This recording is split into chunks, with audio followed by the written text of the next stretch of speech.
یہ ایکسپریس بمبا میل ہے، یہ کراچی میل ہے. ایک ان میں بڑا من چلا آدمی تھا، اس نے کہا یہ وچلا میل ہے.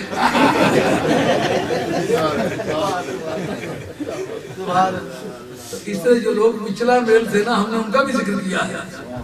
اس لیے کوئی ہمیں اچھا سمجھے یا برا سمجھے، جو مذاہب باطلہ اور مذہب آل حق آل سنت والجماعت میں واضح چیز ہے، اللہ تعالیٰ کو کرنے کی ہمیں عزت فرمائے. کوئی ہمیں متنازع فی شمار کرے اس کی مرضی. اگر اس وجہ سے کوئی آدمی ڈرے، سچ بات نہ کہے، کل یا ایھا الکافرون، سرکار کو کہا پیارے کھول کے کہہ دے عشق ہو مسلط عامل تو ہے خام آدمی. حضرت غوث ثقلین نے بھی یہ کام کیا. کوئی واز آپ کا ایسا نہیں ہے جس میں معتزلہ کا رد نہیں. حکومت معتزلوں کی، گورنر معتزلے، حاکم وقت معتزلہ، چھوٹے سے چھوٹا پولیس کا ملازم معتزلہ، جب سب معتزلے ہیں ان کے دور میں معتزلوں کا رد کرنا اور بغداد میں رہ کے کرنا. اے غوث پاک، نبی ہو کر سرکار کی ذات اللہ تعالیٰ کی نعمت ہے، ولی ہو کے تو اللہ تعالیٰ کی نعمت ہے. اس لیے وہ دن منانا بھی ہمارے لیے ایام اللہ میں سے ہے، یہ دن منانا بھی ایام اللہ میں سے ہے.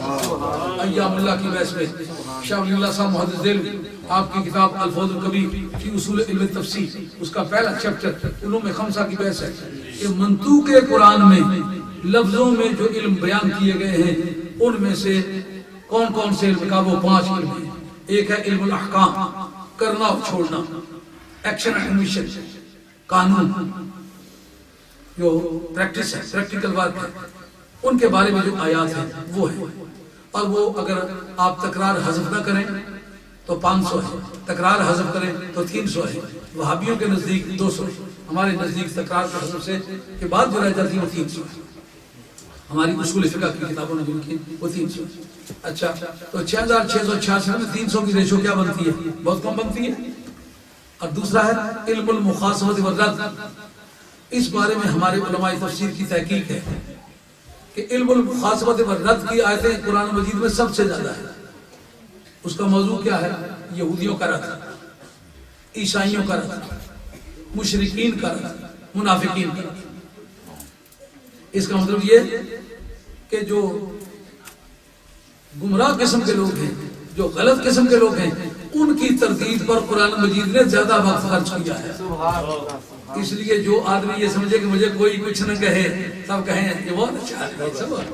حضرت خواجہ جنید بغدادی کسی کے جنازے میں گئے تو دیکھا سب آدمی اس کی تعریف کر رہے ہیں. تو آپ نے پوچھا کوئی اس کا مخالف بھی تھا؟ ان کا اس کا مخالف کوئی نہیں تھا. ان کا اگر پتہ ہوتا یہ آدمی اس ذوق کا ہے اس منافق کے جنازے میں کبھی نہ آتا. کہ یہ تو سب لوگ اس کی تعریف کرتے. کہ اگر خوبیوں کی وجہ سے سب لوگ تعریف کرتے تو سارے سرکار کی تعریف کرتے. سرکار کی تعریف سب نے نہیں کی. ماننے والے مانتے تھے اور انکار کرنے والے انکار کرتے تھے. تو اگر یہ بھی سچا ہوتا تو اس کے ماننے والے بھی ہوتے، اس کی مخالفت کرنے والے بھی ہوتے. اگر پتہ ہوتا یہ صفت کا آدمی ہوتا کبھی نہ آتا. جو حضرت غوث ثقلین کو لوگوں نے برا بلا کہا ہے ان کی حق گوئی کی وجہ سے کہا ہے. اگر مجھے بھی کوئی کہتا مجھے کوئی پرواہ نہیں. مجھے تو دیکھنا یہ ہے کہ میں اپنے راستے پر ٹھیک ہوں کہ نہیں، کتاب اللہ سنت رسول اللہ کی تعلیمات کو اپناتا ہوں کہ نہیں. اگر میں ٹھیک اس پر چلتا ہوں مجھے کوئی پرواہ نہیں.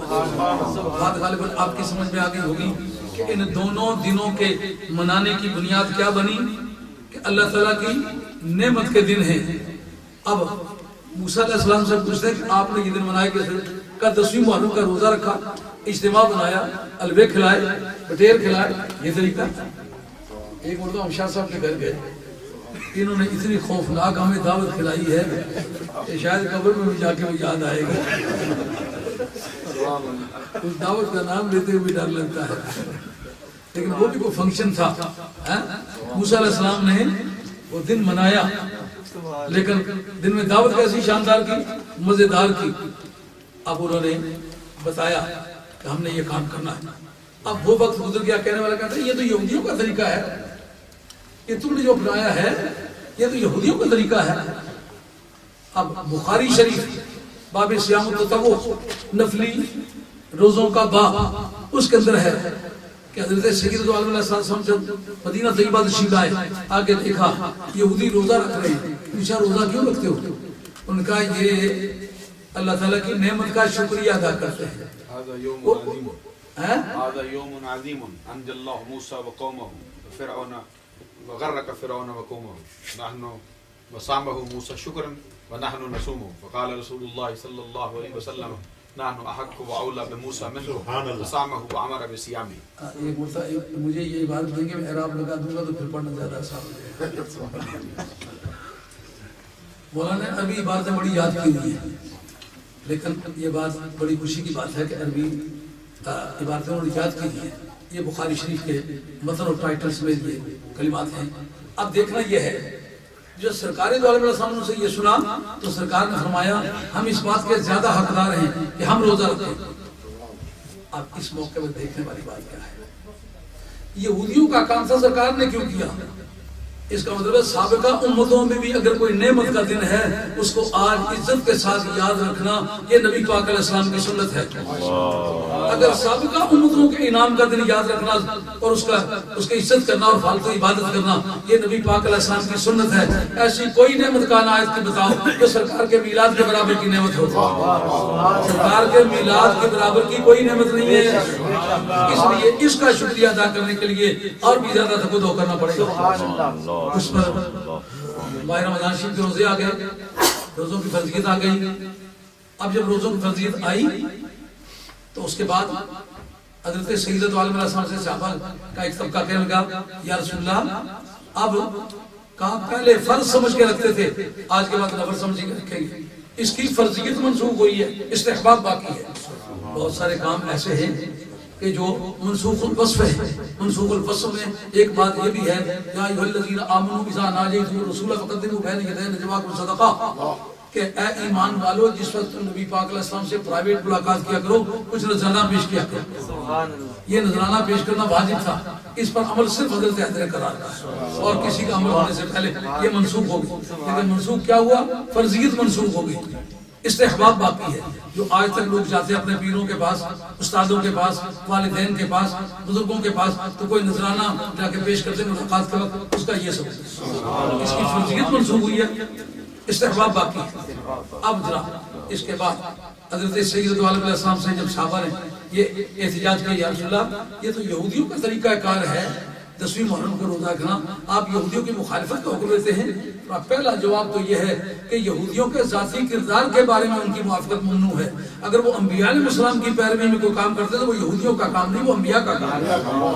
لیکن اگر اس کے باوجود بھی تمہیں شبہ ہے تو ایسا کرتے ہیں آئندہ سال تک جیتے رہے تو 11ویں کا بھی روزہ رکھ لیں گے، آگے 10ویں محرم کا روزہ بھی ہو جائے تو 11ویں کا بھی ہو جائے، 11ویں کا معاملہ بھی سیدھا ہو جائے.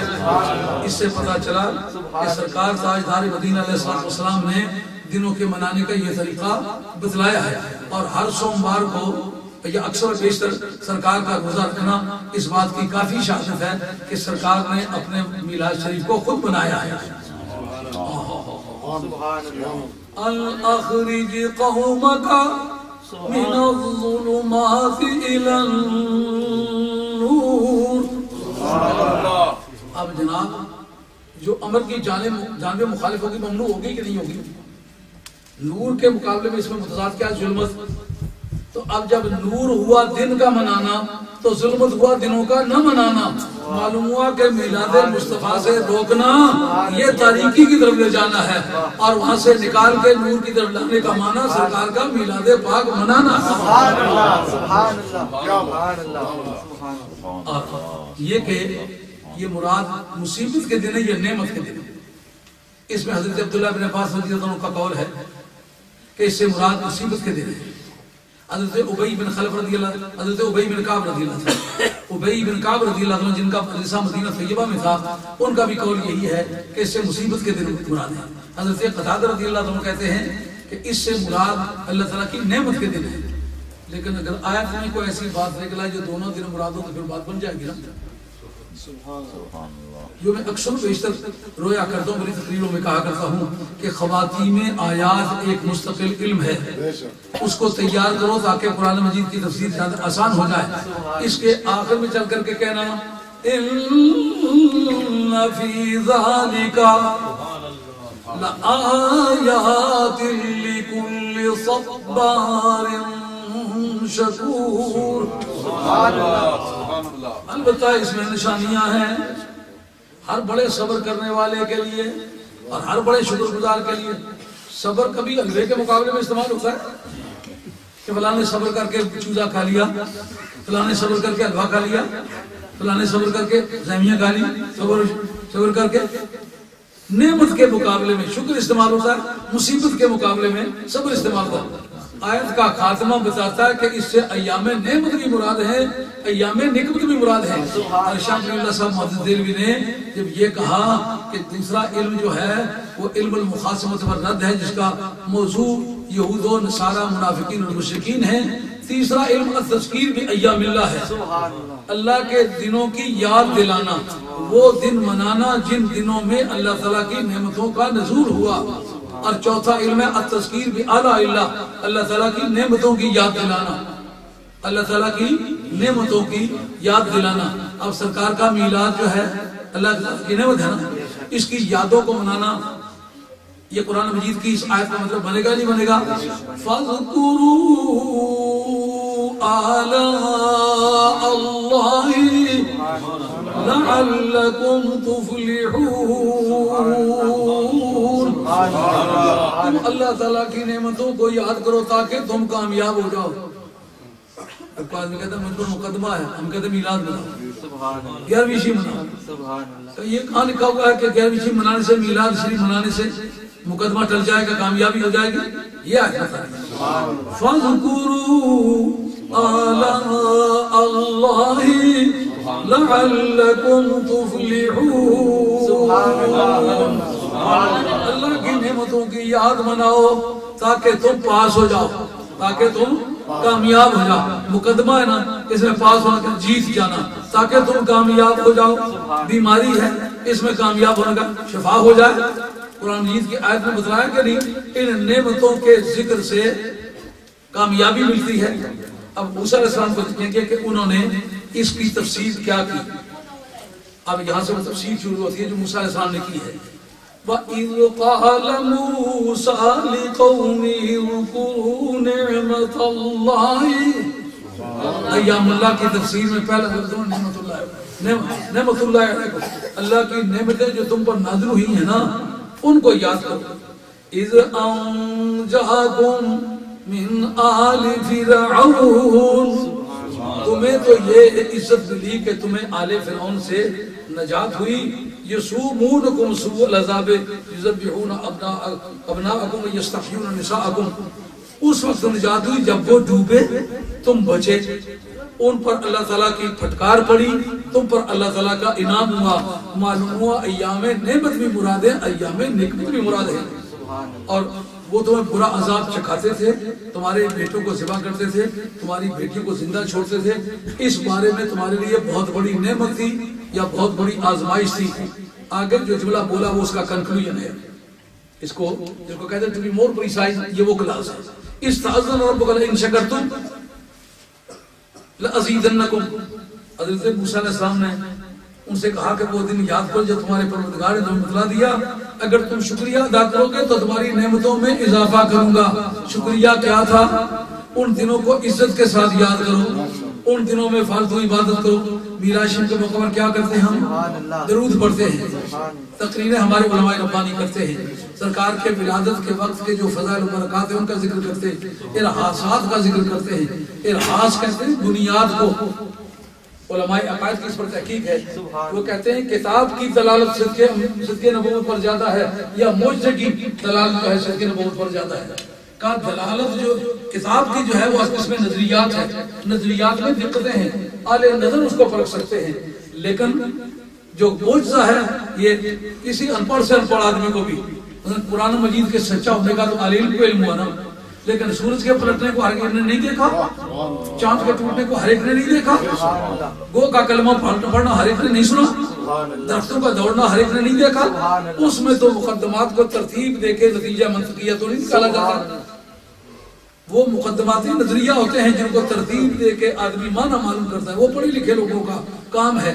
تو پھر ہدایت تو سب کو ضرورت ہے، معجزہ پڑھے ہوئے کو بھی سمجھ آتا ہے، ان پڑھ کو بھی سمجھ آتا ہے، لہذا معجزے کی دلالت صدق نبوت پر کتاب کے مقابلے میں زیادہ صریح ہے۔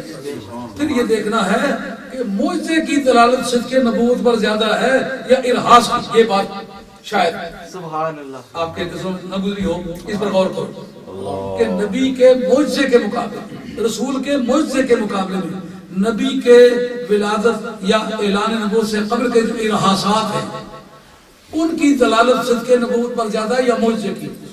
کا معجزے کے مقابلے میں ارہاس کی دلالت زیادہ صحیح ہے۔ کس طرح؟ کہ جتنے لوگ جنتر منتر جاننے والے ہیں، جادو وغیرہ سیکھنے والے ہیں، یہ ہمارے اسلام کا عقیدہ ہے کہ جو آدمی جھوٹی نبوت کا مدعی ہو وہ کوئی خلاف عادت دکھا سکتا ہی نہیں، جادو کرے تو بھی نہیں دکھا سکتا، کوئی کسی طرح کا جنتر منتر کرے تو بھی نہیں دکھا سکتا۔ کیوں کہ پھر سچے اور جھوٹے میں تمیز کا راستہ کوئی نہیں رہتا۔ اس لیے آج تک نبوت کے جتنے جھوٹے دعوے دار گزرے ہیں، اگر وہ پہلے جادوگر بھی رہے تھے تو اعلان نبوت کے بعد پھر جادو کے بے اثر ہو گئے۔ کوئی بھی جادوگر اعلان نبوت کر کے خلاف عادت نہیں دکھا سکتا، نبی دکھا سکتا ہے، رسول دکھا سکتا ہے، غیر رسول نہیں دکھا سکتا۔ مگر لوگوں کی رائے، اسلام کے ساتھ دوسرے لوگوں کی رائے ہے کہ ممکن ہے جنتر منتر کسی جادو وادو کے طریقے سے بھی کوئی دکھا سکتا ہو، کوئی لکھ پڑھ گیا ہو، لیکن یہ کب اس کے بارے میں احتمال ہو سکتا ہے، کب گنجائش ہو سکتی ہے؟ جس وقت کے وہ عاقل ہو، بالغ ہو، جوان ہو، کہ ممکن ہے اسکول میں، کالج میں، یونیورسٹی میں کسی رند قلندر کے پاس بیٹھ کے کوئی سے جنتر منتر سیکھے ہوں، اس نے کچھ سیکھ لیا ہو، یہ کچھ بیان کر رہا ہو، لیکن جب ماں کی گود میں ہو تو اس کی فیبریکیشن کا تو چانس اس کے پاس نہیں ہے۔ بڑے ہو کر معجزہ دکھانے کی قیمت اور ہے، اور ماں کی گود میں آتے ہوئے ہی ستارے ڈھلک کے قریب آ جائے، سارے خود کل ہوئے زمین کے گر جائیں، اور آتش کدہ ایران کا ٹھنڈا ہو جائے۔ جس دھماکے نے کہ ایران کے شہنشاہی محلات میں زلزلہ واقع کر دیا، اس نے جا کر کے سیریا کی سرزمین میں زلزلہ نہیں کیا، وہاں روشنی کی وجہ کیا ہے؟ میلاد ایک ہے، اثرات اس کے دو طرح کے ہیں، یہ بات سمجھنے والی ہے۔ ایران میں زلزلہ، بغداد میں زلزلہ، قصر ابیض میں زلزلہ، شاہان ایران کے محلات میں زلزلہ، 14 مینار گر گئے، لیکن یہ کیا وجہ؟ سیریا کے علاقے میں شہر بصرہ کے محلات گرے نہیں، ان میں زلزلہ نہیں آیا، ان میں روشنی آئی۔ وجہ کیا ہے؟ اس کا قصہ یہ تھا کہ جو شاہان ایران تھے یہ متکبر تھے۔ بخاری کے متن کے مطابق جو سند الوفود ہے سرکار کا، سرکار نے چٹھیاں لکھی تو اس نے چٹھی پھاڑ دی تھی، سرکار نے پہلے اس کو بتلا دیا تو چٹھی پھاڑنے والا ہے، تو جانتا نہیں میں کون ہوں، جس کے پاؤں کے ٹچ کرنے سے تیرے محلات میں زلزلہ آیا، تیرے محلات پھٹ گئے، تو اگر میری چٹھی پھاڑے گا تو تیرا ملک پھٹا ہوا ہوگا، میری چٹھی نہیں پھاڑی ہوگی۔ نعرہ تکبیر، نعرہ رسالت، نعرہ حیدری، نعرہ غوثیہ، حضور مفکر اسلام، تعلیمات حضور مفکر اسلام، نظام حضور مفکر اسلام۔ اس میں دیکھنے کی بات یہ ہے کہ سیریا میں حکومت کس کی ہے؟ میمنو، اس میں رومنو کی ہے۔ رومنو کی حکومت کے زمانے میں عیسائیوں کی حکومت کس نہیں ہوتی کیونکہ مذہباً عیسائی تھے۔ تورات اور انجیل میں جو حضرت نبی کریم علیہ السلام کا تعارف کرایا گیا فی الہدا والنور، اس میں ہدایت بھی ہے اور نور بھی ہے۔ الہدا کا معنی سرکار، نور کا معنی سرکار، ان کو تعارف جو کرایا گیا تھا سرکار کا وہ عنوان نور کرایا گیا تھا، اس لیے سرکار کے میلاد کے موقع پر وہاں نور کی جھلکیاں نظر آنا اور ان کے محلات کے اندر باہر روشنی روشنی ہو جانا، یہ ان کے اس تورات اور انجیل کے ریکارڈ کے مطابق ایک سچائی کی اطلاع تھی کہ جس کا انتظار تم کر رہے ہو۔ آ گیا وہ نور والا جس کا سارا نور ہے، آ گیا وہ نور والا جس کا سارا نور ہے۔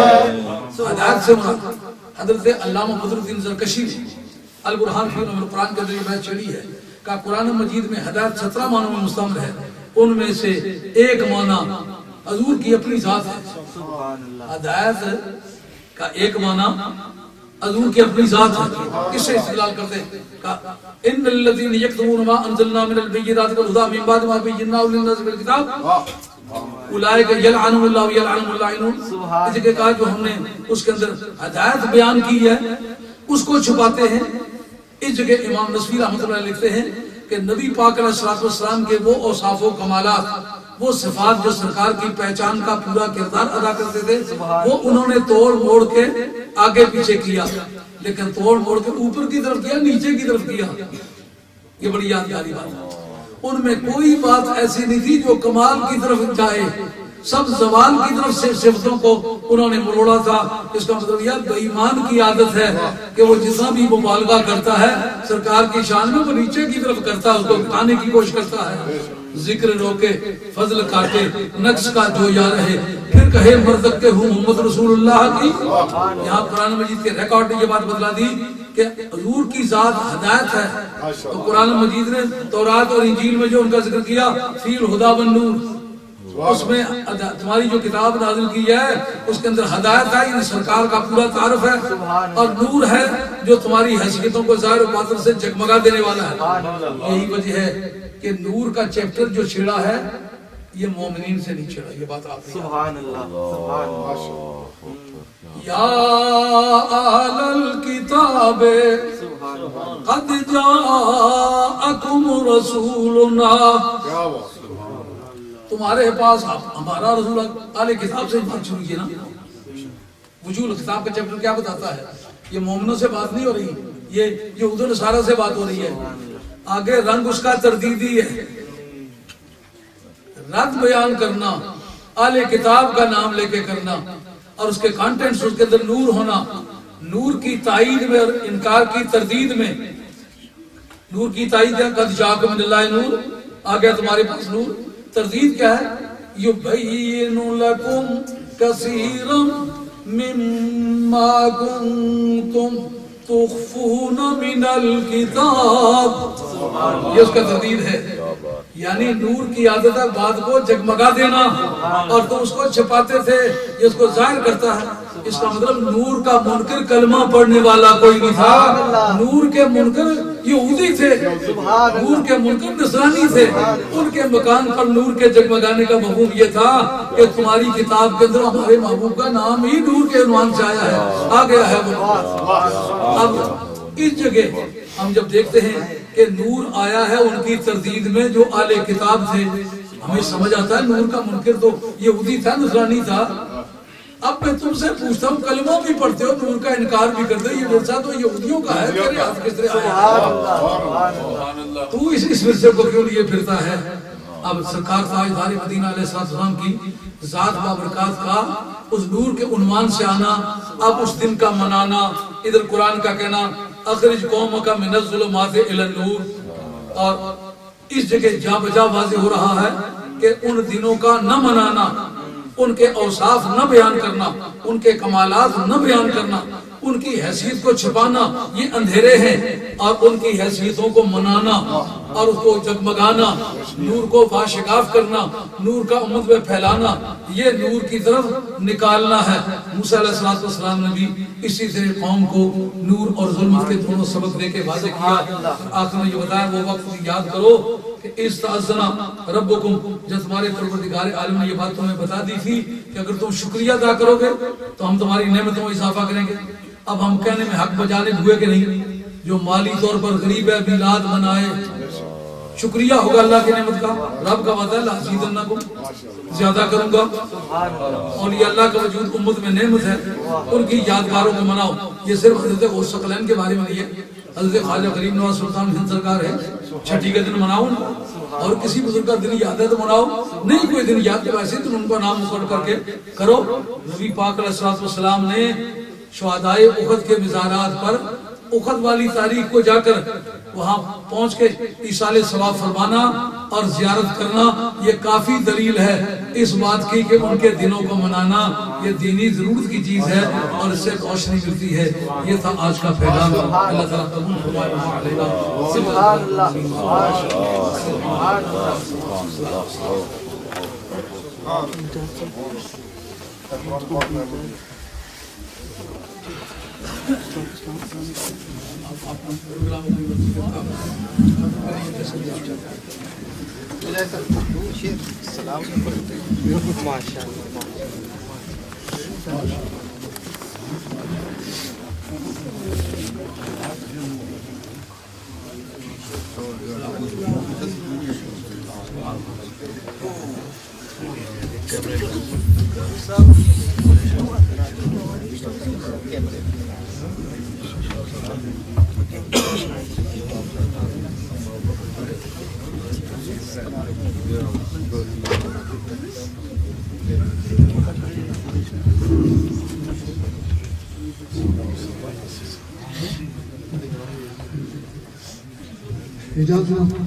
مصطفیٰ جان رحمت لاکھوں سلام مصطفیٰ جان رحمت لاکھوں سلام شمع بز میں ہدایت پہ لاکھوں سلام شمع بز میں ہدایت پہ لاکھوں سلام شمع بز میں ہدایت پہ لاکھوں سلام رسانی گڑی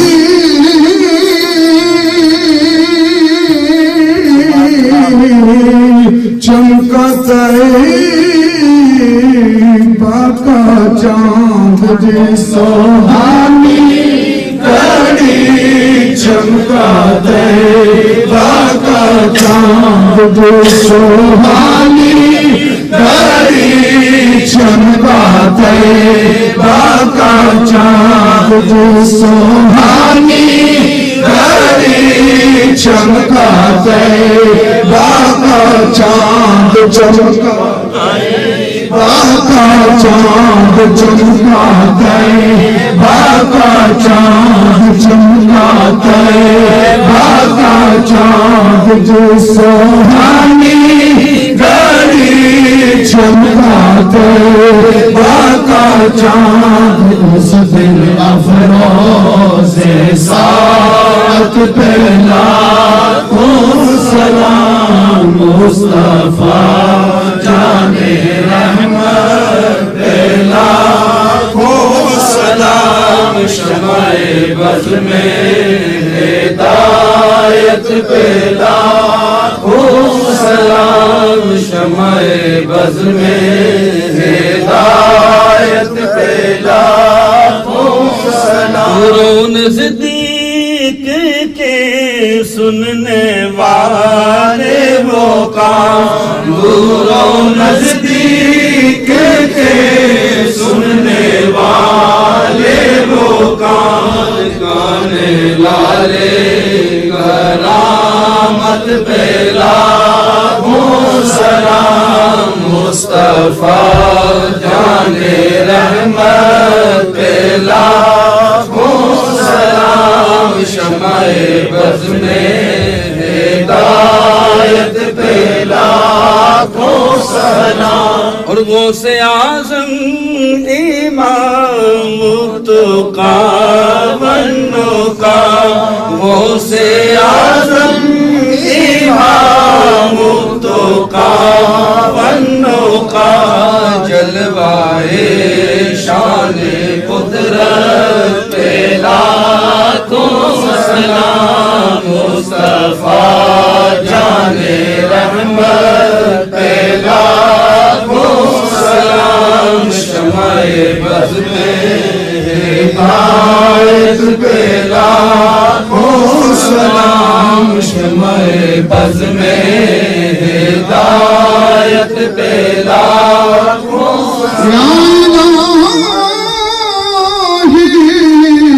یا الہی صدقہ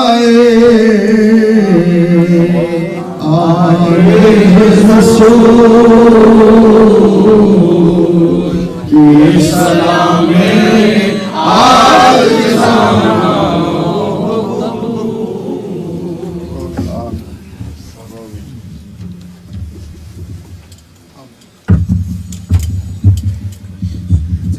مائی صاحب کی سارے سوال مقدم شیف قوم بتائے ہیں اس وقت سارے ساتھی ایک مرتبہ الحمد شریف رسول شریف ایک رسول شریف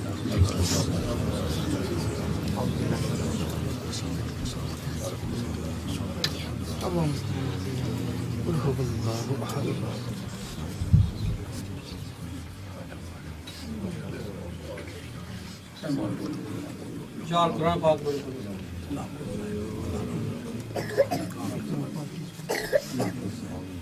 یہ کلمات طیبہ میں جو پڑھی گئی دوستوں نے پڑھی گئی گھر والے نے مل کے چاہتا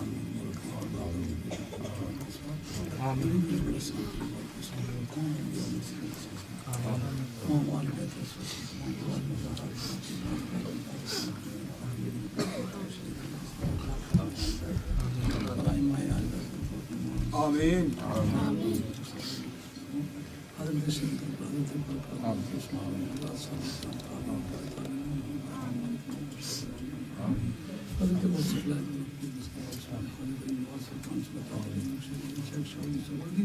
سید وهاب الدین لکشمن شاہ شاہ حضرت حسن شاہ حسین